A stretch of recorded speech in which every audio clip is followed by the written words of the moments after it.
Yo, what's up guys? I'm back with another vAS video, and today I just want to go over, what does fast vAS look like in update 50.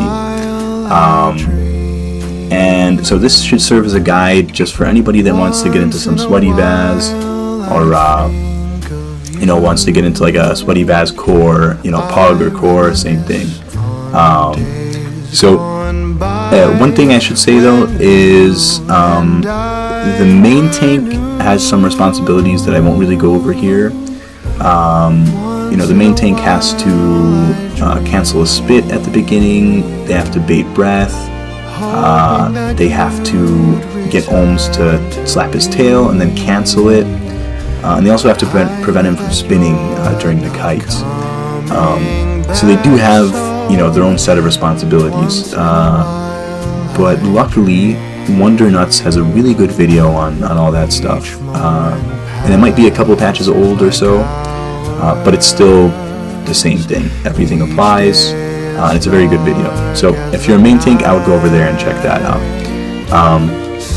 That being said, everything else in this video should be relevant to just about, to any player that's in the group. Everybody's role has been reduced to just parse the boss for, anywhere between 30 and 45 seconds.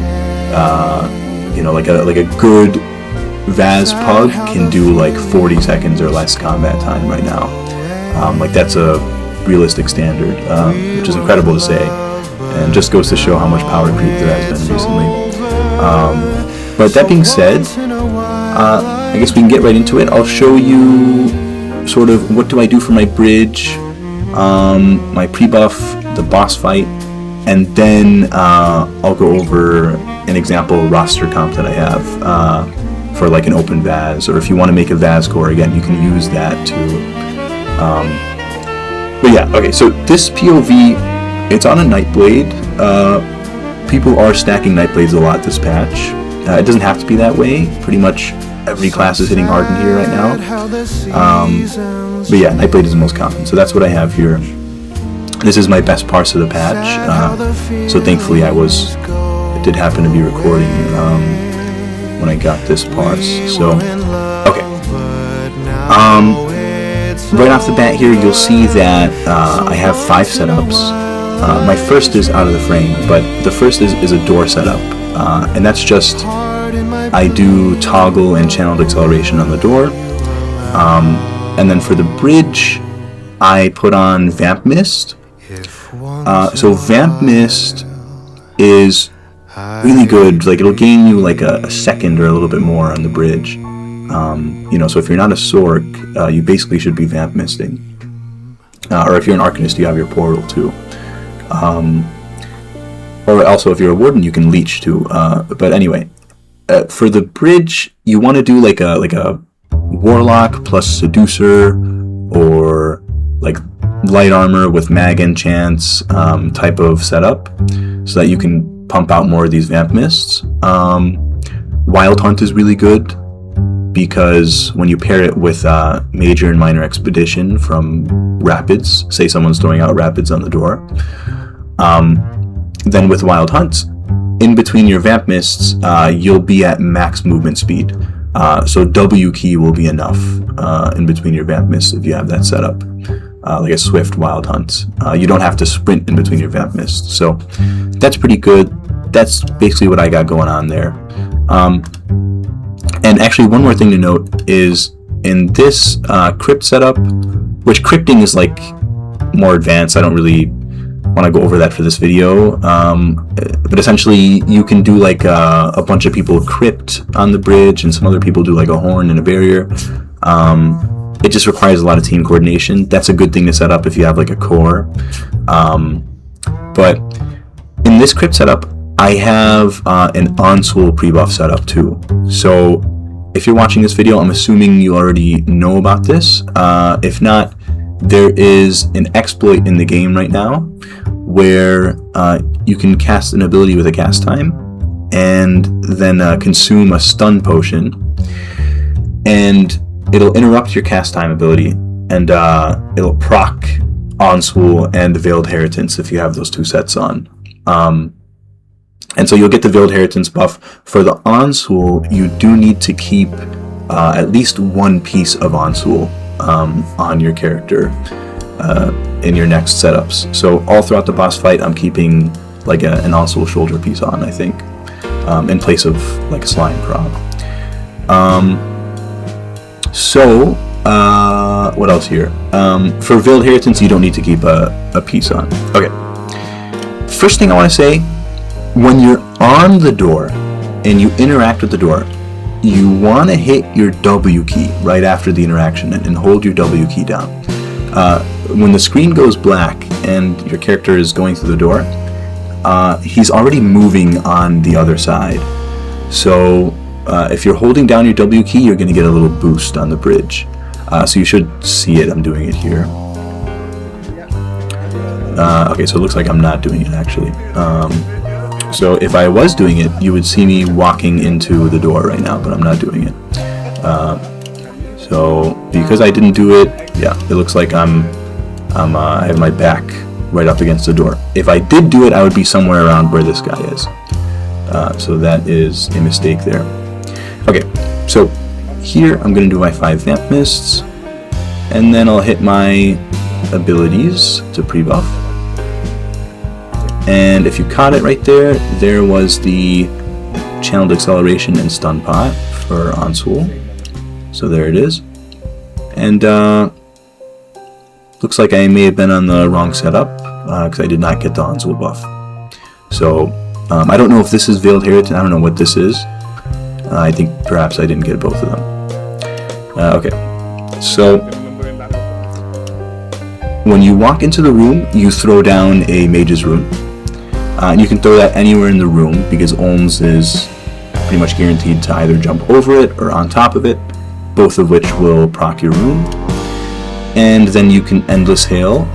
Over here it looks like I did it off to the side. If your tank is giving you a countdown, then you can Endless Hail directly on top of Olms, right around when your tank says 2 or 1. Okay. So as for the pull, on the engage, so you just do a Stampede, Bash, Meteor, and then I'll throw down my Trap, D-Bill, and Shadowy Disguise. Looks like my Shadowy Disguise had run out, so I did Shadowy Disguise, then D-Bill. So I hit a bow proc here, but essentially if you're pushing fast enough, what you want to do is you want to save your bow procs if you're on a Nightblade, and just spam your Blood for Blood or your Surprise Attack, and save your bow procs for when he jumps. When he jumps, you hit a bow proc. And what that allows you to do is, it allows you to bow proc when he's in the middle of his jump. So for Felms, you need to because you wouldn't be able to Blood for Blood when he's in the middle of the jump because he's out of range. Jump back and forth between them. He comes out. So that's another thing. If you're a returning vAS player like me, and he's very dangerous. Then you might be surprised to see, we're in dual wield, we're doing 2H. You never really use melee for vAS, right? So a big part of doing good vAS damage right now is optimizing your jumps damage. So what I'm about to say here applies to any type of damage dealer in vAS right now, not just Nightblade. Not get hit by those. When Olms does his jump, you get hit by those, they will maim you. So we'll do when he lands damage. He lands and on you'll get clowned, and you'll never be melee in the application to join vAS 2 like Blood for Blood or something. And then when he jumps away, you should already be moving to his next jump. Same motives. When you fight him by himself next on the jump, top, you right? cast 2 if you do vAS either ranged abilities or abilities on yourself.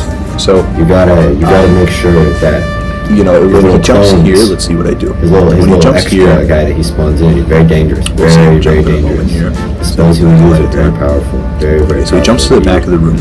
But it makes the fight a lot easier if you kill one of them. I am going to, it looks like I miscast. But that's besides the point. I'm not sure what I'm doing there, actually. Of course, the most dangerous part of this that's going to kill your Immortal Redeemer run, besides inviting Geesh 2234, is of course the execute phase, here. Where you have and the when fire. He lands, the dragon, the mechanical dragon, he breathes fire. I think I have the, you don't see it. Skipped So he's forward, almost dead. too far. Because he's like, he's on his legs. When he lands, at that point, do 2 blood for bloods. But and then he's when he jumps away, I would do like a bull hopping and leaping and skipping around. And then like he's gonna come back down.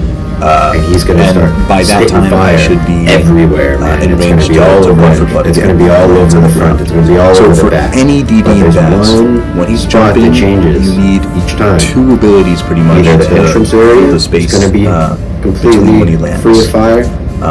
That could be exit area, boat rock, it could be crystal frag. Right? It could be haunting. One of those sides will not have fire. So typically, what you want to do dark shade is you want to stand trap. You can drop in the middle, right in the center, stand right on his tail. If he jumps over your and trap, wait. he's gonna. Somebody's gonna call out which side is safe from the fire. So you can pretty much throw that. However, this is also very, very dangerous because it's not too at far the same off to the time sides. you're gonna have It doesn't have films to be in his bombs. jump path or You're gonna have landing. your healers still getting films jump. Okay, so you're gonna have. That's how you play the jumps. You're still gonna be that's the blasted in big that cone. secret. And then of course, if you have Rancers but or off here, you might need an umbrella for the what you'll unicorns notice that are gonna come out. is just like any other besides patch that, in The vAS. fire. Sorry, I've totally It's either lost gonna be track. an exit, it's gonna be an entrance. One of the two. Of One there we go. So we get used to the first jump. So fire. You want to go to the side that like has any other no patch, fire. you're gonna do your fire. back The closer bar and further in you stand to it, AoE the more dangerous it gets. Right. dots. You can survive He lands a little back bit in of the fire. You fence. just want to be on the edge. You just want to be on the far side. So in this case, that's on the far stampede. end of the fire. In previous patches, that might have been endless You hail. get 2 or fires, elements. you're gonna So you die no matter stampede what. them. But And then you play out the rest of the jumps. if you have to take a fire, If you're a Nightblade, you're probably then you want to be on when the you come far. back in Like here. say, this is the center of the fire. You want to be out Anyway, here. This is the. When you come back This in, is the not so he deadly lands part of the fire. to do his first You want kite. to go out there in order to You survive the want fire. If you have a to barrier, position yourself you'll be fine and on dandy. his right You'll be heel. fine and dandy. So this is what you do to do no no good. kite. See unicorns your healer? Good luck, you're dead. Same with headshot. Again, if you're a returning player, you might be like, "What do you mean no kite?" Other than Yeah, so DDs don't that should kite be the anymore. end of your fight. Just as If anybody hits over like 100k, that's really good bars. Tell them to send their application into vAS and we'll get them.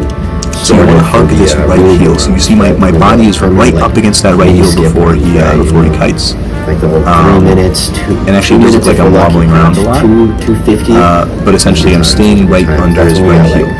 That's when we got like Swago. The reason that is because Ransu and Shiro, Holmes's rolling kites. Get everybody in there doing The rolling kites come out get Lux in the same exact pattern every time, pretty good at that. and that pattern Get everybody in there is doing all that stuff. It's all good. relative Fine, to yeah, his got body them kills, positioning. right? So if Everybody's you got their position upper yourself waiting kills. on That shit his is- right heel, that shit's really good in there you will too. be in a spot where you won't can get run. hit by at least the You run first 2 Sororia. kites. It's bugged right now, so if you run Sororia, after the first 2 you don't have kites to stand come in out, a circle and you just so it's permanently okay have here. the 600. After the first 2 extra kites come out, weapon, or spell then you damage. shift No, like 2 or 3 spell meters to damage. the left, You'll have that. and that'll ensure that you get And when you hit by go on Kinross no as other well, you kites get that major afterward. berserk.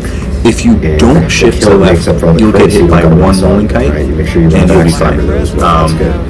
You wanna get as Unless you're much like crit blood as for you blood can. maxing like 1% But- HP, which And nobody would be that at should be the end of the fight, probably. guys. And Okay, so from so there- watch here. The first kite goes out, second kite goes out, and actually looks like I got hit by it. So I'm doing some sort of a misplay here. But if you stand right by the right heel and you don't move, you won't get hit by that. And then I shift to the left. There we go. And then I definitely won't get hit by any other kites after that. Okay. In a really good vAS, the fight would have ended right there. If you're in an open run and you have like 3 Arcanists, then you can send them to the middle of the arena for first kite, and they can kill the Protector wherever it goes. If you're in a group that only has 1 Arcanist or less, then that means you're either farming unders or you're just trying to kill the boss before the first Protector comes out. In any case, in this run, we were not beaming down the Protectors, so what I did was, to keep my advancing Yokita up, I stampeded to the Protector and then just went at it. I think it's a pretty good move for a Nightblade. If you know your group is not going to be beaming down those Protectors, you can go out there as a Nightblade. If you do have the 3 Arcanists, then all your DDs can just stay on boss and farce. Yeah, but essentially you can do that. Again, this is catered toward, this video is like geared towards good vAS, so I'm assuming you're doing like a 2 protector fight or less. That being said, if it is like a 2 protector fight, you're going to see Ohms do his second jumps. You're going to get like 1 cone from Lotus, which is pretty dangerous considering certain current group comps. So what I would do is, if Ohms goes to his second jump, as he will here, I would either deactivate Toggle, or what I think is even better, my friend Majo discovered that if you cast Shadowy Disguise just as Ohms is about to land and hit the ground, you will completely mitigate the jump damage. That is, unless if you actually get squashed by his AoE. If you're outside of his AoE, you completely mitigate jump damage. So I've just been doing that. I've been doing like, you know, if I get to second jumps, I'm doing like 1 spammable when he's in the air, and then I'll hit my Shadowy Disguise. And I'll keep Toggle on. So again, if you're doing second jumps, it's almost kind of cope these days, but the gameplay isn't too bad if you do that. But yeah, so okay, that's all I have for the POV really. Let me get into some group comps here. So this is just one group comp that I came up with. I think it's really good for an open run. If you're doing like a core and you're really trying to push the limit, you can come up with some better stuff than this. But this is one group comp. You can move these sets around as you please. But yeah, this is essentially what I have. Again, of course, if you move the sets around, don't pair Crypt Cannon with like an alt set like War Machine or Pillager. Just basic stuff that you would already know. You can add a couple Arcanists I would suggest adding Arcanists if you're doing open runs. It takes a pretty good set of players to do like a nice Nightblade stack. And actually, I think we can add a Nightblade here, it looks like, to fill up the group. So, anyway, that's the roster comp. I guess that's pretty much all I had. So actually, let me double check my notes. So, yeah, it looks like that's all I had. If you have any questions on just how to do good vAS these days, feel free to let me know. Ask me in the comments or even ask me on Discord. But yeah, that's all I have, and I hope you enjoy it, and I hope you really get something out of this. Yeah, stay grinding that bridge, my friends. And now that we're just memories, all I can